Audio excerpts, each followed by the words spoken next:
Portée par l'artiste plasticienne Aïcha Toudien, l'initiative du Pinceau de l'intégration a choisi cette année la thématique transversale de la pirogue comme objet d'art, mais au-delà pour élargir la réflexion sur le drame de l'immigration clandestine, la pêche artisanale ou encore la pollution des mers. Vous savez, Galgui, c'est d'abord mon pays, le Sénégal. C'est Galgui qui nous amène à aller chercher du poisson. C'est Galgui qui nous transportait auparavant. C'est Galgui aussi, notre pays, donc je le protège. D'abord, j'ai été très séduit par la thématique par rapport à tout ce que nous traversons en ce moment. La pirogue nous incite à réfléchir sur notre humanité, qui est faite d'échanges. Et aujourd'hui, force est de constater que Galgui nous renvoie à un autre type de métaphore, la douleur. Il a bien choisi son thème, qui est de fédérer des énergies pour qu'on trouve ensemble les solutions qu'il faut.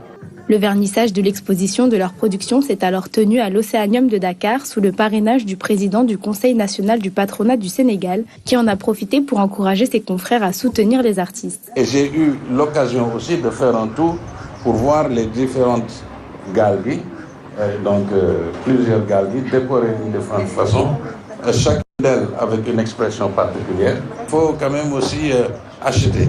C'est comme ça que les artistes vivent. Il faut acheter leur œuvre. C'est une très bonne chose que le patronat s'implique de plus en plus dans le soutien à l'art.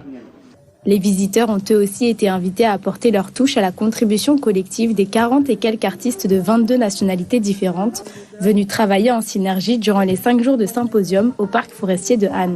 Ça m'a fait vivre le Dakar en général. Donc quand on voit la pirogue, on voit l'océan, on voit tout. Et le fait de peindre ça, pour moi, j'étais en train de vivre l'histoire des Dakar. Et j'ai aimé. Après une semaine à l'Océanium, les œuvres iront siéger à la Banque de l'Habitat du Sénégal avant d'aller faire le tour des stations balnéaires à l'occasion de cette 15e édition de la Biennale.